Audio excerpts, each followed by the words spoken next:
اعوذ باللہ من الشیطان الرجیم بسم اللہ الرحمن الرحیم السلام علیکم میرے پیارے بہن بھائیوں، امید کرتی ہوں کہ آپ سب خیریت سے ہوں گے۔ اللہ تعالیٰ آپ لوگوں کو اپنے حفظ و امان میں رکھے، بری گھڑی سے بچائے، ناگہانی آفتوں سے محفوظ رکھے، آمین۔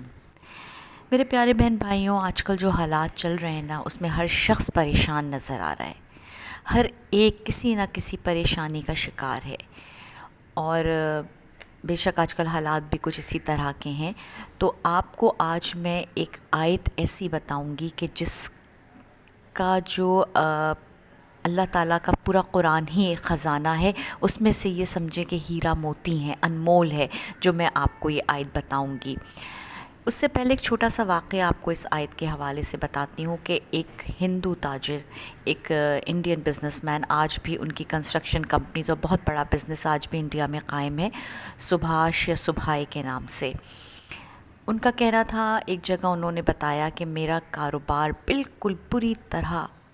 بری طرح جو ہے میرا کاروبار متاثر ہوا، اور میں بالکل اونچائی سے نیچے کی طرف، تنزلی کی طرف چلا گیا۔ چاروں طرف سے مجھے پریشانیوں نے، قرضوں نے، اور مطلب سمجھیں کہ وہ ایک دلدل میں پھنستا چلا جا رہا تھا، میری کچھ سمجھ میں نہیں آ رہا تھا کہ میں کروں کیا۔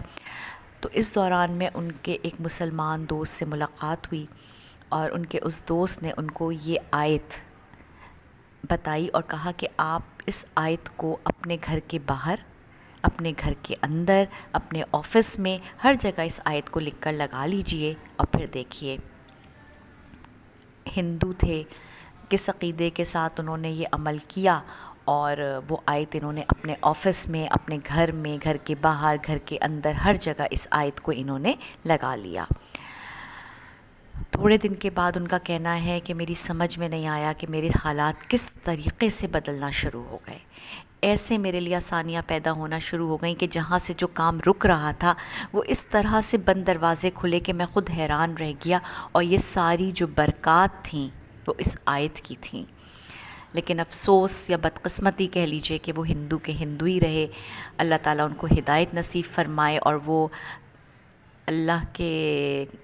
دین میں، اسلام میں داخل ہو جائیں، کیونکہ اس آیت کا کہنے والا بھی تو کوئی ہے نا میرے بھائیوں، اس قرآن کو بتانے والا بھی تو کوئی ہے نا۔ جب ہم ان آیت کے انمول موتیوں سے اتنے فائدے حاصل کر رہے ہیں، تو اس رب کو کیوں نہ پکڑ لیں جس کے پاس سب کچھ ہے۔ تو میرے بہن بھائیوں، اگر حالات اتنے ہی خراب ہو گئے ہیں کسی کے کہ چاروں طرف اندھیرا نظر آ رہا ہے، جو کوئی ہر طرف الجھنے ہیں، کوئی معاملات سلجھتے ہوئے نظر نہیں آ رہے، جو آج کل کے حالات چل رہے ہیں، ہر شخص آپ کو پریشان نظر آئے گا، معاشی طور پہ پریشان ہے، ذہنی طور پہ پریشان ہے، تو وہ اس آیت کو اِن ینصرکم اللہ فلا غالب لکم، بس یہ اتنی سی ہے، اور اس کا اتنا پیارا اس کے معنی ہیں کہ اگر اللہ تمہاری مدد کرے تو کوئی تم پر غالب نہیں آ سکتا۔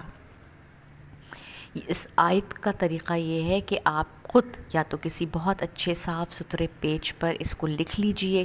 پلاسٹک کوٹنگ کروا لیجئے، اپنے گھر کے دروازے پہ، گھر کے اندر لگا لیجئے، کچن میں لگا لیجئے، ایسی جگہ لگا لیجئے جہاں یہ اس پہ نظر پڑے۔ دکاندار ہیں آپ تو اپنی دکان پہ لگا لیجئے، کسی کا کارخانہ ہے وہاں لگا لیجئے، یا آپ اپنی یہ والیٹ میں بھی رکھ کے جا سکتے ہیں۔ اور اس کے علاوہ یا چاہیں تو اس کو بہت خوبصورت سا فریم کروا کے لگا لیں، اتنی خوبصورت آیت ہے یہ، تو آپ اس طرح سے فریم کرائیں کہ آنے والے کی نظر اسی کے اوپر پڑے۔ یہ ایک چھوٹا سا عمل کر کے دیکھیے گا، انشاءاللہ تعالی اس عقیدے کے ساتھ کریے گا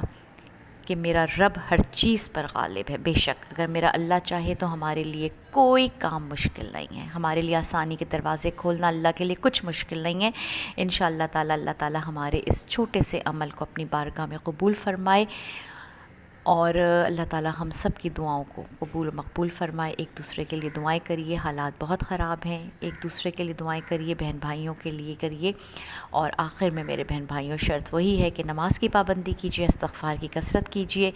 اور اگر یہ ویڈیو پسند آئے تو اس کو لائک، شیئر اور سبسکرائب کرنا نہ بھولیے گا۔ السلام علیکم۔